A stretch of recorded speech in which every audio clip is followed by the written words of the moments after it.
behind me, this outcropping of rocks over my shoulder, is where the photo was taken that you're about to see on screen of the Spahn Ranch back in its heyday. And it is also a good marker for the entrance into the former property of the Spahn Ranch, which is now Santa Susana Park.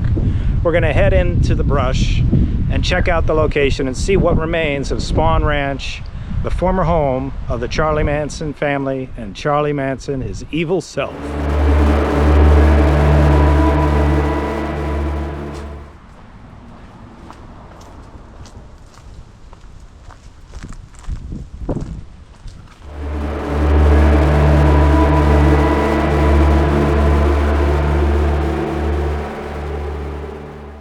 Welcome everybody to what remains of the Spahn Ranch and home of the Charles Manson family. So the reason that we're here at the Spahn Ranch today has to do with recent discoveries of old files regarding the history of the CIA secret intelligence program MK-Ultra, which was a program designed to study mind control and the effects of psychoactive drugs on unsuspecting victims. So the story involving Charles Manson and MK-Ultra has an origin to it, and it's a little bit long, so grab some popcorn because we're going to go through that to set everything up so that we can see the through line throughout the entire story that ultimately connects the CIA, MK-Ultra, Charles Manson, and the Charles Manson family to the mind control program. This, of course, is not my own conspiratorial idea. There is an author who's released a book called Chaos. He's just testified in front of Congress. His name is Tom O'Neill. He's an investigative journalist, and he's working to establish these through lines right now. He's got a new box of documents from the CIA, supposedly about MK-Ultra, and they're going to release those after they're checked for national security issues, and he might have more information. But what we're going to do today is just sort of go through the contours of what establishes this relationship.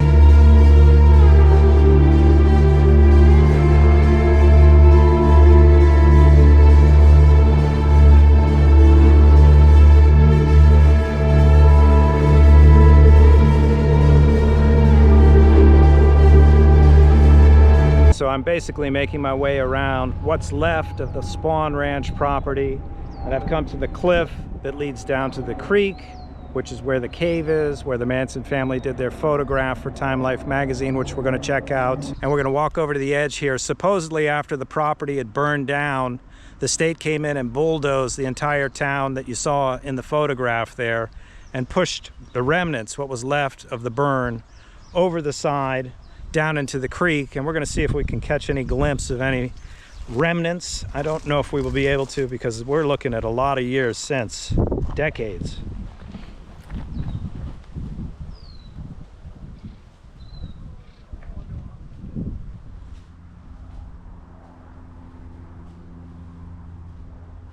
So we're currently on the grounds, the stomping grounds of the Manson family.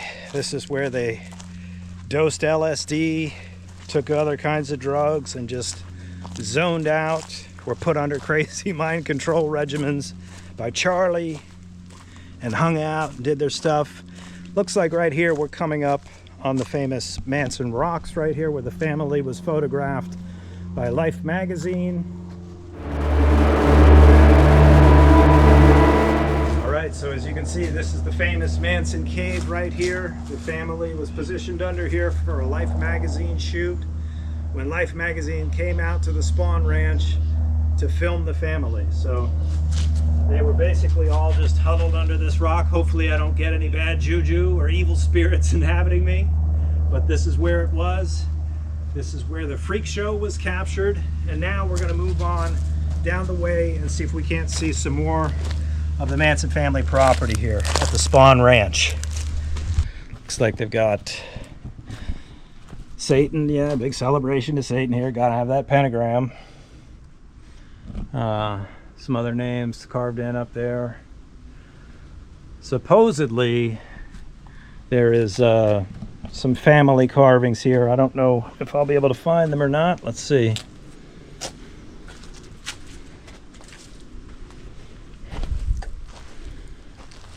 No, I don't really see them. Anyway, word on the street is there are family carvings into the rocks around here somewhere. The counterculture was working against the war in Vietnam and did not want to see it continue. And of course, the government, and especially the underbelly of the government, didn't want to see the counterculture succeed in its anti-war movement. If the MK program was able to psychically break the hippies, all the better. They succeed in learning how to mind control people. If they fail, they can demonize the degenerate hippie counterculture movement as a bunch of drug-fueled crazy lunatics. Hence the interest in Charles Manson. Charles Manson already showed psychotic characteristics and an ability to brainwash humans in a way that systems or drugs could not. This must have fascinated the lunatics running the MK program. They desperately wanted control over human souls in a way that Charles Manson had it. So Charles Manson's charisma had a natural pull to the psychotics inside MK and to the lost souls on the street, the hippie counterculture lost souls, or the malleable souls. They may have not been lost, but they may have been open to being manipulated because they had character issues. And Charles Manson's relentless pathology was able to break those minds in ways that drugs and the CIA and contrived systems were unable to do. So they were all attracted to Charles Manson, and that's why I think there's a lot of evidence and motive for the involvement of MK in Charles Manson. And everything just turned to SHIT, right? A complete mess, a murder spree. People lost their lives. Even here on the Spahn Ranch, the stuntman Donald Shea was killed by the family after the Tate LaBianca murders. This is it. This is the area, the location where Charlie Manson and his family were arrested for auto theft on August 16th, 1969. They were taken into custody for that. They had already committed those murders, those horrendous murders, and that was not known to police at the time. I guess probably the best way to understand the entire MK evolution is to begin with its authorization by Alan Dulles, who got the idea from mind control from Nazi experiments. So basically he was continuing what the United States military and intelligence services had learned during World War II from the Nazis. But they were going to do it here in the United States, and because of international laws, the Geneva Convention, and civil rights, they had to do it covertly. So he contacted Sidney Gottlieb within the Central Intelligence Agency, who was a chemist, who was also, I don't know, an intellectual freak and interested in mind control himself. And he suggested that they use LSD to try and brainwash people and break their psyches and bring them under control so that they could, you know, do Central Intelligence operations around the world using these techniques that they pioneer here at home. Sidney Gottlieb contracted a man named George White, who was a former OSS officer, a spy, and an assassin, admittedly. So George White ultimately winds up in San Francisco setting up CIA safe houses to do his LSD mind control experiments under Operation Midnight Climax, the same as he did in New York City, in San Francisco, in the Bay Area, in Haight-Ashbury and the surrounding Greater Bay Area, primarily on the peninsula of San Francisco, though. And we still don't know the full extent of all the locations and what they actually did. But we do know the program basically hired prostitutes to bring Johns into CIA safe houses that were staged rooms where they could be observed after being dosed by LSD by George White and his crew. We still don't know the members of his crew. We just know the name George White from records. And basically, they would dose these guys with 200 to 400 micrograms of LSD, which is double or triple the amount of a normal dose that any hippie in Haight-Ashbury would take to get high. The idea was that they would lose their minds and somehow George White would learn to mind control them. A little bit far-fetched, and it actually sounds more like he was a pervert getting his jollies behind two-way mirrors, just controlling people by proxy of drugs because he didn't have the courage to come out of the closet and do it himself to their face. So he did it secretly and creepily. So yeah, George White was kind of a maniac and that sort of a thing, and Sidney Gottlieb ultimately shut the program down. But he didn't give up on the mind control concepts, and they were running over 130 different programs that we sort of know about on paper, only by accounting records, not by the actual function of the program. But we do know about a clinic set up by Dr. David Smith and Dr. Roger Smith, one a PhD and one a medical doctor, to run mind control or study mind control via methamphetamines and LSD in the Haight-Ashbury district. And that's where the CIA comes into contact, perhaps, with Charles Manson and the family and all the hippies. So we understand now through Project Midnight Climax that Sidney Gottlieb at the CIA was obsessed with learning to mind control people and violating international law, the Geneva Convention, civil rights meant nothing to him. He was willing to go outside the bounds of the law. This sort of bizarre activity was probably known to CIA operatives and other scumbags that are loosely associated with the CIA. It caught the attention of a psychiatrist named Jolly West, who was working at the University of Oklahoma, but somehow involved with the CIA on the West Coast. And he came to have this idea that they could open a medical clinic in Haight-Ashbury during the height of the counterculture movement in the late 60s. And from there, he would hire other associates who were down with the program, such as Dr. David Smith, a medical doctor, an MD, and Dr. Roger Smith, a PhD, who also happened to be, and this is where the tie-in starts, Charles Manson's parole officer. So he was a criminal psychologist who was also a parole officer. That makes perfect sense. But his involvement with the medical clinic, a known front for CIA mind control programs, makes the whole thing seem really, really strange. And so we don't know any of the details of the program other than he opened some safe houses, and one Victorian house he converted into a hippie flop house that just had a revolving door of runaways and people who couldn't get themselves together, that were strung out on drugs, come there to sleep, party, hang out, do whatever it is that they do. And maybe they were studying them, maybe they weren't. We just don't know that much about the program. All right, everybody, here we are now at the Movie Magic Ranch, Corrigan State Park, where Quentin Tarantino shot the Spahn Ranch sequence for his Once Upon a Time in Hollywood movie. This is where it all went down. This is where Bruce Dern played George Spahn, the 80-year-old man who was taking favors from the Manson family girls so that they could stay on the ranch and earn their keep, so to speak.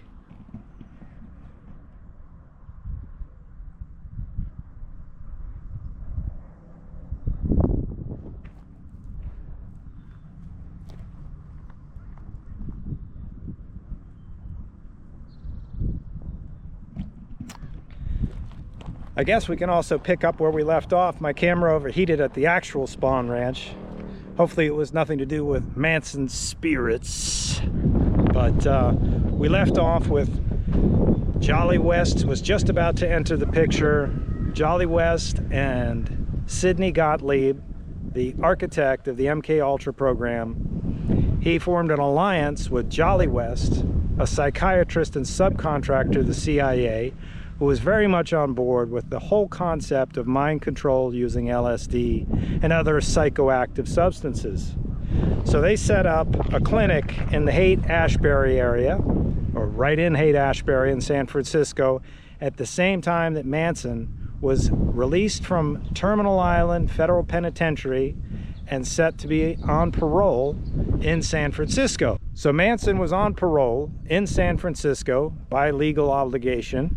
And as it turns out, his parole officer also happened to be affiliated with a CIA front for MK in Haight-Ashbury run by Dr. David Smith and staffed by Dr. Roger Smith, a psychiatrist who is also, we think, a CIA subcontractor and Charles Manson's parole officer. Now, why does this matter? Because the connection about studying psychoactive drugs, cult behavior, mind control, there's a nexus there for all of them to come together. And there might not be any exact hard evidence, but there is circumstantial evidence showing that Manson was under the care of some higher force during his time in San Francisco and later in Los Angeles. While on parole, he was arrested multiple times for minor violations of the parole, which should have resulted in his immediate remand to federal prison. but it never did. He was always released back out on the street. So if Jolly West was working with Dr. David Smith and Dr. Roger Smith, it makes perfect sense that somehow they would tell local authorities to release Manson back into the population so that they could continue their experiments. Now, they could have said it was a matter of national security or something like that. You don't know what sort of powers the CIA has over local officials, but apparently they had some. Otherwise, he wouldn't have been released. Whatever was going on at the Haight-Ashbury Clinic, we can't ultimately know, but we can, again, like I said, see the contours of what's going on, and we see that those contours are not forming a coherent shape that falls in line with how most people would be treated in the criminal justice system, making exceptions for Charles Manson. So there's that. And then Charles Manson decides to convince his followers to buy him a school bus, and they go up and down the coast of California, Oregon, and into the deserts, and ultimately wind up here in Los Angeles.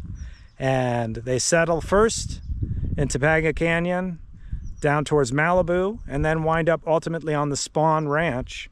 And while on the Spahn Ranch, another associate of the two Dr. Smiths, a man by the name of Alan Rose, winds up joining the cult and taking drugs and that sort of a thing with them. He's also affiliated loosely with the CIA, we believe. And if he's embedded in the Charles Manson family cult, what's going on there? And again, Charles Manson is arrested multiple times in Los Angeles and released, culminating in the final police raid on August 16th, 1969, where the entire Spahn Ranch is invaded by Los Angeles County Police, and the entire Manson family, including Charles Manson, are arrested, but then let go on a technicality because the warrant wasn't filled out properly. Again, he still could have been sent back to jail for violation of parole, but it didn't happen. He's remained free. And ultimately, he found out that the law was on to him, and he took the closest members of the family and had to flee Los Angeles because it was at that time, just before the police raid for the auto theft charges, that the Manson family had actually committed the murders, the horrific murders of Sharon Tate and various other people. So, yeah, we're not sure what's going on there, but it seems like something very nefarious and very bizarre at a minimum. And I think that should concern us all. What do you guys think? Let me know down in the comments. Should the CIA get off the hook completely? Does it warrant further investigation? Was Charles Manson, in fact, a subject or a victim of the MK Ultra program? We don't really know, but it leaves a lot of questions, doesn't it?